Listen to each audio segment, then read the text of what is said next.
नाज़रीन, आज वज़ीर आज़म पाकिस्तान इमरान खान लाहौर के दौरे पर थे और उन्होंने शेखुपुरा रोड पर पाकिस्तान के पहले स्मार्ट जंगल का इफ्तिताह तो कर दिया, लेकिन लोगों का यह भी कहना है कि इस जंगल का इफ्तिताह इसलिए किया गया है कि इससे पहले पाकिस्तान में जंगल का कानून मौजूद है। वज़ीर आज़म इमरान खान की लाहौर आमद से कुछ घंटे पहले BRB नहर के ऊपर थाना बाटापुर के 2 पुलिस एहलकारों ने एक गरीब आदमी पर तशद्दुद किया और मारकर उसकी लाश BRB नहर में फेंक दी और बाद में जो मुकदमा दर्ज किया गया वो कत्ले खता की जो दफात थी वो आयद की गई। अब सवाल यह पैदा होता है कि 14 अगस्त का अफसोसनाक वाकया हो मीनारे पाकिस्तान का, खवातीन से हैरेसमेंट के वाकयात हों या शहर में ओवरऑल जो अमन अमान की सिचुएशन हो, वो इस वक्त इंतहाई नागुफ्ता बे है और वजीर आजम इमरान खान बार बार अपने वसीम अकरम प्लस यानी वजीर आला पंजाब उस्मान बुज़दार पर एतमाद का इजहार करते हैं और इस एतमाद के बाद वजीर आला पंजाब एक IG तब्दील करते हैं, फिर दूसरा IG तब्दील करते हैं, फिर तीसरा IG तब्दील करते हैं और अब शायद खुद उन्हें भी भूल चुका हो कि वो अब तक कितने IG तब्दील कर चुके हैं, लेकिन जो नतीजा है वो 0/0 है। CCPO लाहौर की कारकर्दगी भी आप सबके सामने है कि किस तरह से टिकटॉकर आयशा और उसका साथी पुलिस को बुलाता रहा। 1.5 घंटे की 3 कॉल्स के बावजूद भी पुलिस मौके पर नहीं पहुंची। पिछले पूरे साल में लाहौर शहर में 2500 से ज्यादा कत्ल के वाकयात रिपोर्ट होते हैं और पिछले 4 महीनों में सिर्फ लाहौर शहर के अंदर 1250 अफराद को कत्ल किया जा चुका है। ये जो सेंस ऑफ इनसिक्योरिटी इस वक्त प्रिवेल कर रही है, ऐसे में जब वजीर आजम ये कहते हैं, फॉरेन इन्वेस्टर्स को दावत देते हैं कि वो पाकिस्तान आए, तो क्या इन हालात में कोई फॉरेन इन्वेस्टर पाकिस्तान में इन्वेस्टमेंट करना पसंद करेगा? और उसके अलावा जो सियासी महाज पर वजीर आजम इमरान खान के द्वारा लाहौर में डेवलपमेंट्स हुई, उस पर भी आज के प्रोग्राम में हम बात करेंगे। मेरे साथ स्टूडियोज में मौजूद है मोहतरम नसीम कुरैशी साहब, सीनियर क्राइम रिपोर्टर हैं। बहुत बहुत शुक्रिया नसीम आपका, हमें ज्वाइन किया है मोहतरमा रूबा उरूज ने, सीनियर कॉरेस्पॉन्डेंट है लाहौर रन की। रूबा, वेलकम टू द शो। रूबा, मैं आपसे गुफ्तगू का आगाज करूंगा। आज वजीर आजम इमरान खान ने इत्तलात के मुताबिक काफी नागवारी का इजहार किया है पुलिस की कारकर्दगी पर। बीइंग अ फीमेल रिपोर्टर, आप अपने आप को कितना सेफ तस्वुर करती हैं जब आप फील्ड में काम करती हैं? अच्छा, पहले आप जो खबर है वो ये है कि वज़ीर आज़म ने बरहमी का इजहार किया IG पंजाब पर और वज़ीर आला पंजाब से भी सवाल किया कि ये क्या हो रहा है, ख़वातीन में जो महफूज नहीं है, कानून साजी कहाँ पर है, इम्प्लीमेंटेशन कहाँ पे हो रही है। और सबसे ज़्यादा जो एतराज़ किया गया वो पुलिस रिस्पॉन्स का जो टाइम है उस पर किया गया। पुलिस रिस्पॉन्स इतना लेट क्यों हुआ? पुलिस रिस्पॉन्स को बेहतर करने के हवाले से भी वज़ीर आज़म ने जो है वो IG को तंबीह भी की और हदायत भी जारी की और सख्त नाराज़गी का इजहार भी किया गया। सेकंड, अगर जो क्वेश्चन आप कर रहे हैं कि मैं अपने आप को महफूज महसूस करती हूँ या नहीं, तो मैं बिल्कुल अपने आप को महफूज महसूस नहीं करती। उस सूरत हाल में जब आप एक सेकंड में कई क्राइम्स वो ख़वातीन के खिलाफ कवर कर रहे होते हैं, तो फिर मैं अपने आप को महफूज कैसे तस्वर कर सकती हूँ? तो ऐसा नहीं है, ना मैं काम की जगह पर खुद को महफूज महसूस करती हूँ, ना पब्लिक प्लेस पर, और सम टाइम आप घर पर भी खुद को महफूज महसूस नहीं कर रहे होते, क्योंकि जो हमें तहफ़्फ़ुज़ फराहम करने वाले इदारे हैं, जो रिस्पॉन्सिबल हैं, वो सो रहे होते हैं जब हमें ज़रूरत पड़ती है। और यही आज बात इमरान खान ने भी की कि मीनारे पाकिस्तान पर जो वाक़या हुआ और उसके बाद जो पैदर पे हम वाक़यात रिपोर्ट कर रहे हैं, आप देख सकते हैं कि कितने हम महफूज हैं। तो जब तक पुलिस का रिस्पॉन्स सिस्टम ठीक नहीं होगा, जो मुहाफिज हैं वो मुहाफिज नहीं बनेंगे, तो हम कैसे खुद को? ठीक है रूबा, मैं वापस आपकी तरफ आऊंगा। नसीम साहब, आप क्या समझते हैं कि लाहौर शहर में जो बढ़ते हुए जराइम की शरह है, जो कत्ल की वारदातों में इजाफा हो रहा है, जो राहज़नी डकैती की वारदातों में इजाफा हो रहा है, ताज़ा तरीन वाकया जो बाटापुर में पेश आया है जहां पर एक शख्स को पुलिस तशद्दुद के बाद BRB नहर में फेंक दिया गया, पुलिस कर क्या रही है नसीम साहब? Thank you. मेरी माएँ, मेरी बहनें, मेरी बेटियां चिंची में, रक्शे में, कहीं पे बाजार में, किसी पार्क में, कहीं पे भी वो नहीं जा सकती, बिल्कुल महफूज नहीं है। ये इस पंजाब में, इस लाहौर में ये क्या हो रहा है, इसका मेरे पास भी जवाब नहीं है, लेकिन मैं कुछ अपने जो एहसासात हैं वो उसका मैं आपको इज़हार कर सकता हूँ। देखें, इमरान खान साहब ने जैसे अभी बताया इन्होंने कि इमरान खान ने भी एक ही क्वेश्चन किया कि 3 घंटे तक पुलिस क्यों नहीं आई, और आप क्या करते रहे? कि हमारा CCPO लाहौर क्या कर रहा है कि इन्होंने 4 दिन तक वो वाक़े को छुपाते रहे, उस वाक़े छुपाते रहे। आप ये इस केस की बात करें, उस इतना बड़ा सानिया हुआ है उसको छुपाते रहे। पुलिस की एक रिपोर्ट उसमें ये है कि उसको लड़की को, वो जो लड़की के साथ जो रैम्बो जो उसका पार्टनर है जो वो उसने देखा, उसने बड़ी कॉल्स की, उसने वो डॉल्फिन वर्ल्ड को लेकर गया, वो उन्होंने हटाया उनको, लड़की को कपड़े पहना के उसको थाने ले गए। उस वाकये के ऊपर वो अपने एसपी को भी रिपोर्ट देते हैं, कोई ऐसा वाकया नहीं है। और नसीम साहब मैं आपकी मालूमात में इजाफा कर दूं कि आज खुद उस टिकटॉकर खातून आयशा अकरम और उसके साथी रैम्बो के खिलाफ मुकदमा दर्ज करने के लिए अदालत में दरखास्त दे दी गई है। ये इस मुल्क का हाल है नसीम साहब। नहीं देखें, वो ये बिल्कुल आप ये तो अब चलेगा ना। अब जैसे उन्होंने इल्जाम लगाया, एक सेकंड ये आया कि जिन्होंने ये टिकटॉकर थी, इसने अपनी रेटिंग वो जो लाइक्स वो क्या होता है वो बढ़ाने के लिए इसने ऐसा ड्रामा रचाया। ये पुलिस के और वेलविशर्स और ये पुलिस के जो पीछे सरकर्दा कुछ दिमाग हैं जो इस चीजों को लेकर कवर करके और हमारे हुक्मरानों को भी चक्कर देते हैं। लेकिन नसीम साहब ये आप ये देखें कि दोबारा से ये वही वाली चीज रिपीट नहीं हो रही जो मोटरवे पे ज्यादती का शिकार हुई थी और वही बात उन्होंने की थी हमारे मोटरवे पर गई क्यों थी, अकेली गई मोटरवे पे रात को वो इसी वक्त गई क्यों। अब ये जो अब ये हो क्या रहा है कि यहाँ पे सिर्फ और सिर्फ पुलिस राज या गुंडा राज, इसके अलावा कोई चीज नहीं। अब हम पुलिस को क्रिटिसाइज नहीं करना चाहते, मैं नहीं करना चाहता, लेकिन देखें कौन सी चीज कहां पे एक शख्स के साथ ज्यादती होती है, वो जाके थाने में एप्लीकेशन देता है, उसे एप्लीकेशन देने के फौरी बाद वो मुलजिम बन जाता है। उसको जिसने उसके ज्यादती की वो भी उसको डरा रहा है, पुलिस ऑफिसर भी उसके साथ ताउन नहीं कर रहा, उसका बिल्कुल साथ नहीं दे रहा। अब इस वाकये में सिर्फ इतना बताएं कि मैंने एक पहले क्वेश्चन किया है कि मेरी माएँ, मेरी बहनें, मेरी बेटियां घर से बाहर जा सकती हैं। ये कौन सा शहर है? ये पाकिस्तान है, ये पाकिस्तान है, ये रियासत मदीना से आपके सिर्फ वजीर आजम साहब मुझे आज बेबस लगे। वजीर आजम वजीर आजम चाहता है, इमरान खान साहब चाहते हैं कि यहाँ पे ये ला कानूनियत खत्म हो, लेकिन ये जो हमारे यहाँ पे ब्यूरोक्रेसी बैठी हुई है, मैं भी इनके खिलाफ नहीं हूँ, लेकिन ये अपना काम दुरुस्त करें। ये कम से कम देखें, ये देखें आज इनको आईजी साहब को वजीर आजम साहब ने क्या बोला, क्या कहा, वो मैं नहीं इस वक्त कैमरे के सामने कहना चाहता। ठीक है, मेरे साथ इस वक्त टेलीफोन लाइन पर मलिक जमान नसीब साहब मौजूद है, रहनुमा पाकिस्तान तहरीक इंसाफ के। मलिक साहब, आपको मेरी आवाज आ रही है? जी बिल्कुल। मलिक साहब, ये बताइएगा कि जब सारे पुलिस एहलकार वजीर आजम और वजीर आला के प्रोटोकॉल के ऊपर लगे हों, स्पेशल ब्रांच और एजेंसी वाले ऑपोजिशन की टेलीफोन टैप कर रहे हों, उनके होटल के अंदर वीडियोस बना रहे हों, तो फिर जो एक आम शहरी की सिक्योरिटी है वो तो कॉम्प्रोमाइज होगी। आपके इल्म में है कि 14 अगस्त वाले वाक़े के बाद कल बाटापुर में 2 पुलिस एहलकारों ने एक शख्स को तशद्दुद करके उसकी लाश को BRB नहर में फेंक दिया। क्या ये वाकई जंगल का कानून है और इसीलिए वजीर आजम जंगल पे जंगल लगा रहे हैं? जी ऐसी इतनी कोई बात नहीं है, कोई किसी का टैप नहीं हो रहा टेलीफोन। अच्छा। या किसी सियासतदान की कोई रखी हो रही है, बस आपका नहीं हो रहा होगा। मनगढ़ंत कहानी है जो मैं सुनता रहता हूँ यहाँ पे टीवी के ऊपर भी, और जिस तरीके से आपने भी जिस अंदाज से बताया, ऐसी वैसी कोई बात नहीं है। अलबत्ता जो आप कह रहे हैं लाइन ऑर्डर की बात, बिल्कुल इसमें मैं आपकी बात से इत्तेफाक करूंगा कि लाइन ऑर्डर का थोड़ा सा इशू है, वो अभी तक कोई इतने अच्छे नहीं हुए। देखिए मैं आपको, देखिए मैं इसमें 2 मिनट का टाइम देना, मलिक साहब बताएंगे, देखा जा रहा है, बताएंगे वो जिस तरीके से देखा जा रहा है 14 अगस्त वाला वाकया, वो सबके सामने है। एक तस्वीर के 2 रुख होते हैं, वो सबको पता है, और दूसरा रुख में 2 लोगों को आप समझते। क्या आप अपनी बहन को इजाजत देंगे टिकटॉक बनाने की?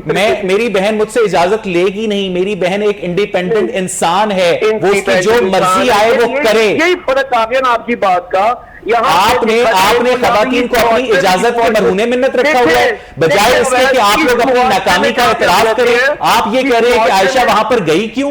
नहीं मलिक साहब, बात ये मेरी बात सुने, सॉरी माजूर मैं चाह रहा हूं। मलिक साहब आप अपनी बात पूरी कर लें। मुझे लगता है कि आपकी बात का मुझसे ज्यादा बेहतर जवाब रूबा देंगी आपको। जी मैं वही बताना चाह रहा हूँ आपको। अगर मुझे 2 मिनट का मौका मिल जाएगा कि आप मुझे पूरी बात कंप्लीट करने देंगे, फिर बाद में आपको भी समझ आएगी, मेरी भी। देखिए मैं ये नहीं कहूंगा कि किसका क्या कसूर था, किसका क्या कसूर नहीं था, मुझे इसमें किसने दूध कर दिया, अच्छा, वो भी आपके सामने है। एक कब्जा ग्रुप के सरबराह का नाम बताएं जिसको पुलिस ने इस वक्त गिरफ्तार किया हुआ है। आपके सामने है। इस वक्त कौन सा कब्जा ग्रुप का सरबराह जेल के अंदर है? देखें ये बात फिर वहां पे आ गई, ये मंशा कौन था? नहीं इस वक्त कब्जा ग्रुप का कौन सा सरबराह जेल के अंदर है? ये देखिए सब के सब आपके सामने ही है। चले मलिक साहब जरा यहाँ पर तवक्कुफ कीजिएगा। रूबा, ये जो मलिक जमान नसीब ने अपने प्राइम मिनिस्टर की तरह जिस विक्टिम ब्लेमिंग का मुजाहरा किया, उन्होंने मुझसे सवाल किया कि क्या मैं अपनी बहन को इजाजत दूंगा इस तरह की जगह पर जाने की, आप समझती हैं कि ये एक पैट्रियार्कल सोसाइटी की मैनिफेस्टेशन है? अनफॉर्चुनेटली ये आपके तकरीबन अगर आप 80 ना कहें तो 70% यही ओवरऑल हमारे यहाँ थिंकिंग है। तो एक तरफ से क्योंकि जब देखें अगर आप एक डिफरेंट बात करने की कोशिश करते हैं एक पेट्रियार्टिक जो सोसाइटी बनी हुई है ऑलरेडी उसमें, तो आपके लिए प्रॉब्लम होती है। तो मैं मर्दों को इसलिए भी ब्लेम नहीं करूंगी कि वो इस तरह की बात क्यों करते हैं, क्योंकि वो सुनते ही यही आ रहे हैं, उनकी बचपन से उनके कानों में यही बात डाली गई है। और मलिक जमान साहब भी जैसे बात कर रहे थे कि पहला क्वेश्चन जब कोई आके ये बात करती है लड़की के उसको हरासा किया जा रहा है, तो पहला सवाल उससे यही किया जाता है कि अगर काम करना चाहते भी हैं तो वो शायद उनका रिलेक्टेंट एक रवैया या फिर एक नरमी का जो रवैया है ना, वो उनको दूसरे लोगों को फायदा उठाने का मौका मिलता है। आप अगर इस इदारे में नए आए हैं और हम सब लोग अगर एज अ वर्कर्स यहाँ पर बैठे हुए हैं, सुबह में फॉर एग्जाम्पल जिस तरह ब्यूरोक्रेसी बैठी हुई है रूट्स को अंडरस्टैंड करती है, तो उन्होंने कहना छोड़ो भाई अफसर तो ऐसी वो ठंडा सा है तो इजी हो जाओ, काम करके आपने फंसना ही है, नैब ने बुला लेना, उधर से FIA ने बुला लेना, तो बेहतर है कि आप फाइलें पड़ी रहने तो काम ना ही करो। तो ये प्रॉब्लम भी आ रही है ब्यूरोक्रेसी पर। एक तो ये प्रेशर है कि शायद वो कोई काम करेंगे तो उनको कोई नैब बुला लेगा, एक तरफ से ये प्रेशर, और दूसरा लोग इग्नोर कर रहे हैं कि हमारी कौन सी जॉब चली जानी है, हमें ज्यादा से ज्यादा क्या किया जा सकता है, ट्रांसफर किया जा सकता है। तो ये जो केयरलेस और नजरअंदाज किए जाने का रवैया सबसे बड़ी प्रॉब्लम यहाँ पर है। और अगेन जिस तरह शहबाज शरीफ ने पंजाब की ब्यूरोक्रेसी को एक फंक्शनल ब्यूरोक्रेसी में तब्दील किया था, डेंगी के हवाले से वो मीटिंग सुबह 6 बजे चेयर किया करते थे, उस हवाले से वजीर आला पंजाब जो हैं उस्मान बुज़दार, वो पंजाब की ब्यूरोक्रेसी को मूव करने में कामयाब नहीं हुए। रूबा आप ये कहिए, मैं आ रहा हूं इसके बाद। जी रूबा, व्हाट आई बिलीव कि शहबाज शरीफ की एग्जांपल्स हम दें, अच्छी बात है। वो जो शोर मचाते हैं ना, लुक बिजी टू नथिंग वाला, मुझे ऐसे लगता है कि वो बूट पहन के पानी में उतर जाते थे और ऐसा लगता था कि बहुत ज्यादा काम कर रहे हैं। ऐसा नहीं है कि वो बहुत ज्यादा काम कर रहे थे, ये भी काम कर रहे हैं, ये शोर उस तरह से मचा नहीं पाते। जी नसीम साहब देखें, अभी ये जो बात कर रही थी ना, असल में प्रॉब्लम ये यहाँ पे ये आ रही है कि जो ब्यूरोक्रेसी जो है ना इसने घेरा हुआ है वज़ीर आला को, और इन्होंने ये इनको बताया हुआ कि आपको किसी एजुकेशन से बात करने की ज़रूरत नहीं है, मशवरा करने की ज़रूरत नहीं है। आपको आज डेली जो मुलाकातें होती हैं आप वहाँ पे चेक कर सकते हैं, या तो उनके वो डेरा गाजी खान के लोग आए वज़ीर आला को, डेरा गाजी खान के वो आ रहे होंगे, या फिर कोई ऐसे लोग जो सूबे से बाहर के लोग हैं जिनका यहाँ से कोई ताल्लुक नहीं है, कोई बात नहीं कर सकते, उनकी मुलाकातें हो रही हैं। होम सिकनेस को मिटाने के लिए उन्होंने लाहौर को भी डेरा गाजी खान में तब्दील नहीं, ऐसी बात नहीं, ठीक है वज़ीर आला को अपने गिरां के लोगों से इलेक्शन भी लड़ना है, दोबारा मैं रूबा आपके पास आऊंगा, एक सेकंड मुझे दीजिएगा नसीम साहब, I am extremely sorry to interrupt you. Malik Zaman Naseem साहब, आपको मेरी आवाज आ रही है? जी मलिक साहब, आपने नसीम साहब की गुफ्तगू सुनी, आपने रूबा की गुफ्तगू सुनी, वो एक पॉलिटिकल क्रिटिसिज्म, वो एक क्रिमिनल क्रिटिसिज्म हो सकता है, लेकिन पिछले 4 महीने के अंदर आपके उस्मान बुज़दार साहब, जिनको वसीम अकरम प्लस कहते हैं, वजीर आजम, उनकी मौजूदगी में लाहौर शहर में 1232 कत्ल की वारदातें हुई हैं, 1232 अफराद कत्ल हुए हैं, जिसमें से 32 गिरफ्तारियां भी मलिक साहब नहीं हुई हैं। ये कारकर्दगी है आपकी पुलिस की, क्योंकि वो तो VIP रूट के ऊपर लगी रहती है, क्योंकि जो हॉलैंड के वजीर आजम साइकिल पर जाते थे, उन्होंने साइकिल पर जाने का इरादा तर्क कर दिया है। मलिक साहब जी, ऐसी इतनी भी बात नहीं है, लेकिन जो आप लाइन ऑर्डर की बात कर रहे हैं उसमें ये है कि पुलिस की काफी नाकद कारकर्दगी है। ये मैं आपके प्रोग्राम में ऑनएयर भी कह रहा हूँ, क्योंकि यहाँ पे पुलिस को एक पॉलिसी के तहत नहीं, ये नाकिस कारकर्दगी पुलिस की नहीं है, ये नाकिस कारकर्दगी उस शख्स की है जिसने 6 IG तब्दील किए, जो पुलिस से काम लेने में नाकाम हुआ। उसका नाम वजीर आला पंजाब उस्मान बुज़दार है। मलिक साहब नहीं, ये ऐसी भी बात नहीं है, पता नहीं आप क्यों गुलजार साहब कितने पीछे बढ़ नहीं, वो पुलिस डिपार्टमेंट का जिम्मेदार कौन है, कैप्टन ऑफ द शिप कौन है? देखिए मेरी बात तो सुन ले आप, मौका तो दिया करे भाई, यानी आप तलवार निकाल के मेरे सर को उतारने चल पड़े हैं, 2 मिनट मुझे भी मौका देना भाई। बेसिकली बात यह है, लाइन ऑर्डर की जो बात आ रही है, पुलिस अपना काम अच्छे तरीके से सर अंजाम नहीं दे रही, जो एक हकीकत में मुद्दी बात, इस बात का इल्म जाहिर बात है CM साहब को दिया, उस्मान बुज़दार को दिया, उन्होंने इतना बड़ा एक्शन लिया, आपके सामने है। इस मामले के ऊपर DIG को उन्होंने मुअत्तल कर दिया, इसी मामले के ऊपर SSP चेंज हो गया, इसी मामले के ऊपर इसी मामले आपने सानिया साहिवाल के बाद भी आपने मअतल किया था जिन पुलिस अफसर को आजकल वो आईजी बलूचिस्तान लगे हुए हैं, ये हकीकत है आपके मअतल करने की? ये तो मुझे भाई इस चीज का नहीं पता कि आईजी बलूचिस्तान लगे हैं कि नहीं लगे, ये आपके कहने पे यूं करी है। अगर लगे भी हैं तो फेडरल नहीं लगाया होगा उनको वहां पे, लेकिन हकीकत में अपनी बात ये है यहाँ पे इस वक्त जो आज हमारे सीएम साहब आए थे लाहौर, उन्होंने जिस तरीके से एक्शन लिया वो भी आपके सामने से काफी। अच्छा, एक बात बताइएगा कि वजीर आला पंजाब उस्मान बुज़दार के पास सरकारी गाड़ी है? जी, जाहिर सी बात है सीएम पंजाब उन्हें कहीं जाने के लिए उबर करीम तो इस्तेमाल नहीं करनी पड़ती? नहीं, ये भी फिलहाल नहीं करनी तो वो टिकटॉकर आयशा अकरम के घर जाकर उससे इजहारी यकजहती नहीं कर सकते थे? जी बिल्कुल करना चाहिए, लेकिन नहीं गए, किसी एक शख्स के घर नहीं गए। सानिया साहिवाल के बच्चों को भी उन्होंने अपने दफ्तर में तलब किया कि मैंने आपके साथ ताजियत करनी है। क्या ये होती है हुक्मरानी मलिक साहब?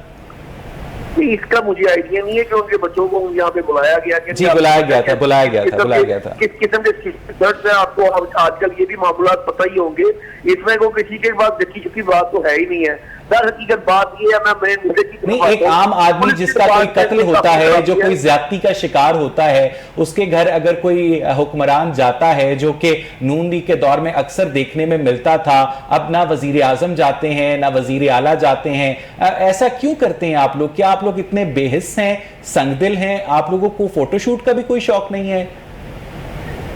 देखिए, आप पता नहीं बात को किस तरफ ले गए।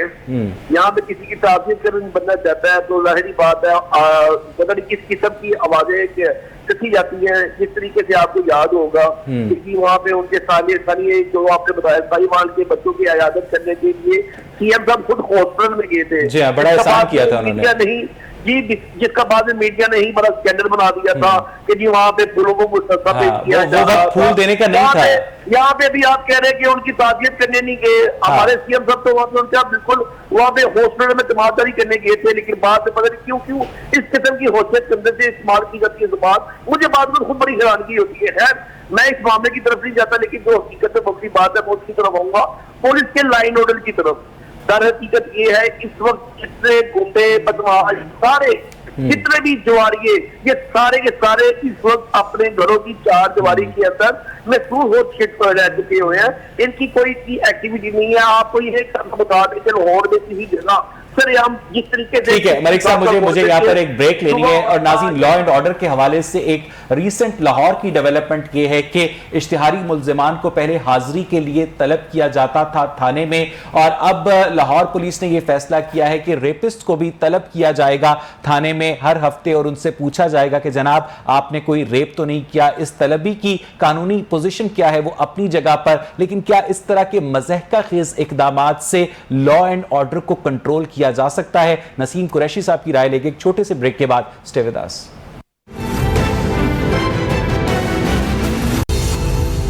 वेलकम बैक नाज़रीन। ब्रेक से पहले हम बात कर रहे थे कि पंजाब और लाहौर में जो जराइम की शरह है वो इस वक्त अलार्मिंग हो चुकी है, और मुत्तादिद आईजीज़ तब्दील करने के बावजूद भी इस लॉ एंड ऑर्डर को सिचुएशन को कंट्रोल नहीं किया जा सका। नसीम कुरैशी साहब, आप क्या समझते हैं कि जो पुलिस के करने के काम थे वो पुलिस से लिए नहीं जाते, उनको वीआईपी प्रोटोकॉल में मसरूफ रखा जाता है, उन्हें पॉलिटिकल परसिक्यूशन के लिए इस्तेमाल किया जाता है, और एक आम आदमी को जराइम पेशा अफराद के रहमो करम पर छोड़ दिया गया है? आपको याद होगा कि 28 मई को इस साल एक वीडियो आई थी कि कच्चे के इलाके में किस तरह से डाकुओं ने एक शख्स के हाथ पैर काटे। वजीर आजम ने नोटिस लिया, फोर्सेस ने बाकायदा कच्चे के इलाके में ऑपरेशन का आगाज किया, लेकिन वो ऑपरेशन पिछले 25 साल की तरह आज भी जारी है। नसीम साहब, असल में बात पता क्या है, बात ये प्रोटोकॉल ड्यूटीज जिसका आप बताना चाह रहे थे, मैं अब उसको प्रोटोकॉल वो भी ज़रूरी है,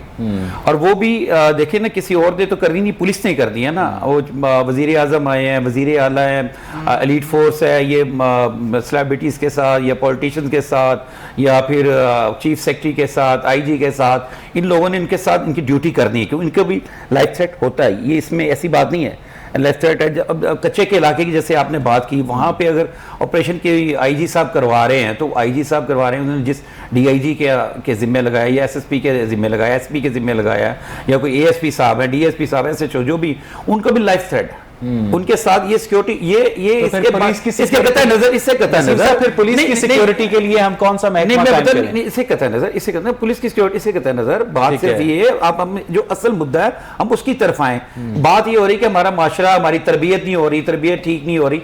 अब जैसे एक छोटी सी बात इसके साथ एलिमेंट नहीं, लेकिन मैं जिक्र करना चाह रहा हूँ कि अब वो कह रहे हैं कि एक ही निसाब होगा बच्चों, वो प्राइवेट का भी है, सरकारी का भी, कि उर्दू पढ़ाया जाएगा। बिल्कुल ठीक है, बड़ी अच्छी बात है। वो अब निसाब शुरू करें प्रेप से, 1 क्लास से। हम जो तरबियत कर रहे हैं, अब हम इस तरबियत हम हमारी तरबियत अब जो बच्चों उनकी की है, लेकिन जो अब जो तरबियत के जो बड़े हो चुके हैं जो लोग इस वक्त बलूगत में, उनको कानून का डंडा जो है वो डंडा लगेगा। मेरी बात कंप्लीट में करना चाह रहा हूं। कानून के डंडे से उनको किया जाए, इंप्लीमेंटेशन नहीं हो रही। मैं एक ही बात, जरूरत इस वक्त ये है कि कानून के अमल दरामद की, कि कानून कैसे किया है, उसके अमल दरामद कैसे हो। अब आईजी साहब, आज आईजी साहब को किसने रेस्क्यू किया? आपको पता है, जब प्राइम मिनिस्टर ने उन्होंने अपनी रिपोर्ट पेश की तो उन्होंने नाराजगी का इजहार किया। आप नहीं, शहबाज गुल साहब ने नहीं, उनको रेस्क्यू किया हमारे चीफ मिनिस्टर ने, वजीर आला पंजाब ने। उन्होंने कहा वजीर आजम साहब को, जनाब आप ठहरे, मैं आपको 48 घंटे में रिपोर्ट पेश कर रहा हूं, और यकीनन उस रिपोर्ट में वही रिपोर्ट होगी जिसमें पुलिस को बचाया जा रहा है और जिसमें ये किया जा रहा है। पुलिस इस मामले में समझ तो बड़ी मजलूम है। क्यों मजलूम है? कि वक्त पे उनको ख्याल नहीं आया कि ये भी हो सकता है, और उनको ये नहीं मालूम था कि ये वीडियो बाहर निकल जाएगी। ये जो वीडियो, इतनी तस्वीरें बनी, बाहर निकल जाएगी। हम इस, और अभी ये जो अथॉरिटी बना रहे जा रहे हैं, ये किस लिए बनाने जा रहे हैं? इन्होंने बैठ के सोच रहे हैं कि यार ये वीडियो जो बाहर निकलती है, ये वीडियो इसको आप जगह पे वीडियो बनने पे रोका जाए। नसीम साहब, नसीम साहब मैं वापस आपके पास आता हूं। मलिक जमान नसीब साहब, आपको मेरी आवाज आ रही है? जी जी, मलिक साहब, आपने बार बार इस प्रोग्राम में इस बात का बड़े खुले दिल के साथ एतराफ किया कि लॉ एंड ऑर्डर की सिचुएशन खराब है, और अगर इस खराब सिचुएशन को 6 आईजीज तब्दील करने के बावजूद अफाका नहीं हुआ तो एक मरतबा वजीर आला ही बदल कर देख लें। ये तो अच्छा, मैं आपको इतना मिसाल देता हूँ जी। हम ना जब छोटे होते थे ना, तब ना एक ना चिबुर्गी चौक के ऊपर ना अलामती फांसी का मुजाहरा किया गया था। ठीक है।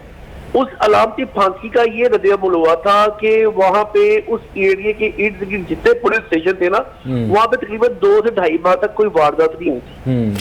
हमें इस टाइम ना अवेयरनेस की जरूरत है। मैं समझता हूँ हम यहाँ पे 6 की जगह 100 आईजी बदल ले, लेकिन यहाँ पे जब तक अवाम को शऊर नहीं दिया जाएगा, अवाम को सही तरीके से गाइड नहीं किया जाएगा, उससे पहले कुछ भी नहीं हो सकता। इसके लिए कोई नहीं, आप बार बार इसके ऊपर से क्यों ब्लेम हटाने की कोशिश करते हैं कि वजीर आला पंजाब उस्मान बुज़दार एक कमजोर एडमिनिस्ट्रेटर हैं? नहीं, ऐसी कोई बात नहीं है जी, कि अच्छा। आपकी सोच है, कमजोर है, इस तरह की कोई बची बात नहीं है। मैं आपको एक 6 आईजी तब्दील करने के बावजूद क्राइम रेट कहां जा रहा है? देखिए, क्राइम रेट की जो बात है, अल्लाह माफ करे, इस कदर भी क्राइम रेट नहीं है यहाँ पे। अवेयरनेस की जरूरत है। पिछले 4 माह में सिर्फ 1232 अफराद पे। एक मिनट, जब आप मलिक साहब वो एक बात में कंप्लीट करें, जैसे मैंने आपको बताया कि उनको मुलाकातें कौन कर रहे हैं, उनसे मुलाकात अवैस की नहीं होती, उनकी मुलाकात किसी और किसी एजुकेशनिस्ट की नहीं होती। वजीर आला से मुलाकातें होने नहीं दे रही। मलिक साहब से पूछ लें इनकी अपनी कितनी मुलाकातें होती वजीर आला जी? मलिक साहब, इनकी भी मुलाकात नहीं होती, जैसे और बहुत सारे पीटीआई के डाई हार्ड वर्कर जो है जो। अच्छा, एक मिनट बाद में कंप्लीट करूं। मलिक साहब, एक सेकंड, आपने इस बात का जवाब देना। उनकी मुलाकातें नहीं होती, वो कौन नहीं मुलाकात करने, ये हमारी ब्यूरोक्रेसी नहीं उनको मुलाकात करने दे रही। वजीर आला चाहता है काम करना, वजीर आला का डायरेक्ट उसके तक वो पिक्चर नहीं जा रही। ये सीन है, उसको सिर्फ वो उसके दोस्तों से मिलने दिया। से पूछे इनकी अपनी कितनी मुलाकातें, गाड़ी लेकर खुद भी दौरे पर चले जाते हैं, पीछे से कोई वीडियो भी बना रहा होता है, फिर वो रिलीज भी नहीं। मलिक साहब से ये पूछे इनकी मुलाकातें कितनी? जी मलिक साहब, मलिक साहब को पता है कि हम बीट करते हैं, हमें मालूम है किसकी डेली मुलाकात होती है। जी मलिक साहब, मेरे भाई पहले बात तो सुन ले, मैं अपने भाई की बात को बिल्कुल ट्राई नहीं करता। ब्यूरोक्रेसी वाकई ही हम लोगों से मुलाकात नहीं करने देती। ये मसला है, ये मसला है। आप मेरी पूरी बात ये वज़ीर आला साहब को समझना चाहिए, वो समझ नहीं आ रही। लेकिन अगर हकीकत देखी जाए, हम अपने सोर्सेज के जरिए, अपने जोरे बाजू के जरिए सीएम साहब से मुलाकात कर लेते हैं और उनको निशानदेही करते हैं कि ये मामला खराब है, इन मामला के ऊपर आप अमल दरामद करवाए, यहाँ पे ये मामला कर रहा। लेकिन आपकी बात बिल्कुल 100%, मैं बिल्कुल उसको दो राय नहीं दूंगा। एक ही बात कहूंगा, ब्यूरोक्रेसी नो डाउट हमारी यहाँ पे। अच्छा मलिक साहब एक छोटी सी बात बताएं, फिर मुझे रूबा की तरफ जाना है। मलिक साहब एक बात बताइएगा कि आपने अपनी गुफ्तगू में कहा कि हम अपने सोर्सेज के जरिए अपने जोरे बाजू से वजीर आला पंजाब से मुलाकात कर लेते हैं। वजीर आला पंजाब क्या रोमन शहनशाह हैं? आपको पता है कि वही बात आ गई, उनको आप रहने भी देंगे क्या? वही आ गई बात ही नहीं कर सकते जो है वो बाकी नहीं मिलने देती। अल्लाह माफ करे, सीएम बेचारे को तो पता भी नहीं होगा कि नीचे उनके ये ब्यूरोक्रेसी क्या करने जा रही है। अच्छा तो सही तो वो सीएम किस बात के हैं? अगर वो इतने बेचारे हैं, इतने लाइल में हैं, तो वो सीएम किस बात के हैं जी? अगर वो इतने बेचारे और इतने लाइल में हैं, तो वो सीएम किस बात के हैं? देखिए अब आप पता नहीं क्या मेरे से बुलवाना चाह रहे हैं, या आप पता नहीं क्या आपको शौक चढ़ा हुआ है। वैसे उनको आप जरा थोड़ा सा स्पेस दें उन्हें। मैंने एक ही बात बताई है, मेरे भाई ने भी इस तरीके से बात की। मेरी जो हद है, मेरी हद तक की मुलाकातों की बात है, मैं तो मिल लेता हूँ सीएम साहब से। जो मेरे हल्के के मसाइल हैं या जो अवाम के मसाइल होते हैं, मैं तो उनसे करवा के भी आ जाता हूँ। लेकिन हकीकत में बड़ी बात यह है कि ब्यूरोक्रेसी वाकई यहाँ पे लोगों के काम करने में इंटरेस्टेड नहीं है। ब्यूरोक्रेसी वाकई अवामी नुमाइंदों को ऊपर आने नहीं देती, क्योंकि अवामी नुमाइंदे अगर ऊपर आए तो ब्यूरोक्रेसी के कान खींचे जाएंगे।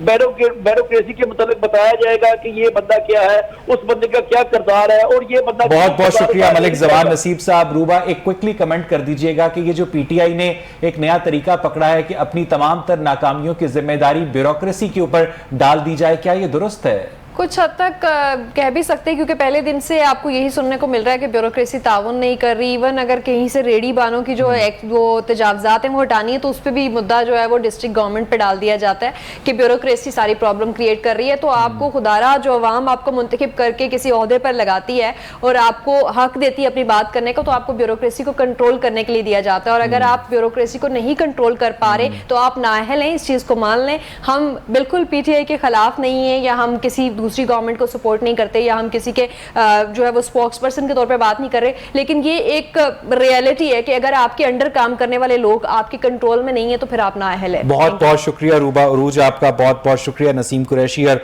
मलिक जमान नसीब साहब। नाज़रीन, जरूरत इस बात की है कि पंजाब के अंदर जो एडमिनिस्ट्रेशन है उसे मजबूत किया जाए। ब्यूरोक्रेसी हर हाल में सिविलियन गवर्नमेंट की बात को माने, तभी पाकिस्तान में और इस सूबे में और इस शहर में, आपकी गली में, आपके इलाके में जराइम पर काबू पाया जा सकता है। इस सेगमेंट मुझे यहां पर एक ब्रेक लेनी है। Stay with us.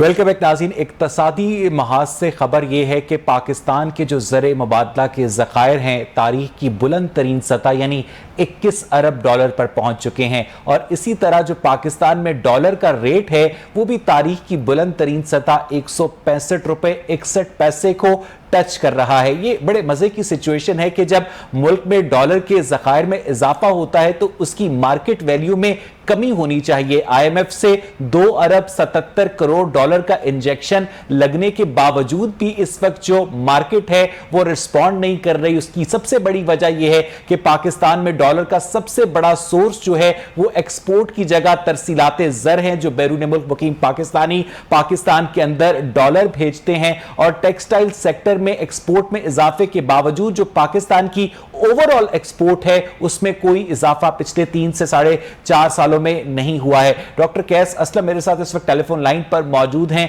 डॉक्टर साहब, ये जो ओपनिंग कमेंट्स हैं डॉलर के मुतालिक, आप इनसे एग्री करते हैं? 27 बिलियन तक रिजर्व चले गए, 2 बिलियन हर महीने आ रहे हैं।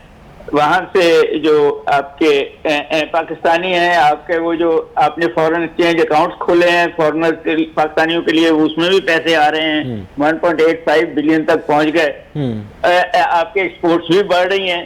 और फिर डॉलर बढ़े तो उसका मतलब और है। उसका मतलब ये है, 2 बड़े इंपॉर्टेंट मतलब हैं कि एक तो ये है कि आपका जो है बाकी इकोनॉमी चल नहीं रही, और दूसरा ये है कि आपका जो स्पेकुलेटिव है ये सारा मामला। आपने जो ऑटोनॉमी दी है सेंट्रल बैंक को, स्टेट बैंक ऑफ पाकिस्तान को, और साथ एक शिक भी रख दी कि उनके किसी काम को भी कानून पकड़ नहीं सकती, तो उन्होंने फिर डॉलर की स्पेकुलेशन करनी शुरू कर दी है। इसको बढ़ाएंगे, वो 175 तक ले जाएंगे, फिर वहां जाके बेचेंगे और लोगों को कहेंगे कि अब आप बेचें जिन्होंने इकट्ठे किए हुए हैं, और फिर नीचे 100 के करीब आके फिर खरीद लेंगे।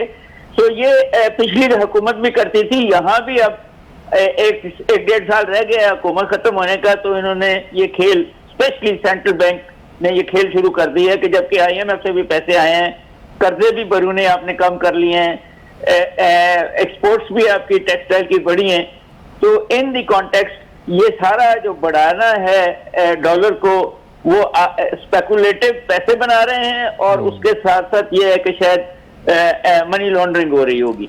तो doctor Qais, State Bank of Pakistan की जो ऑटोनॉमी है वो तो फिर पाकिस्तान के अवाम के मफाद में नहीं हुई?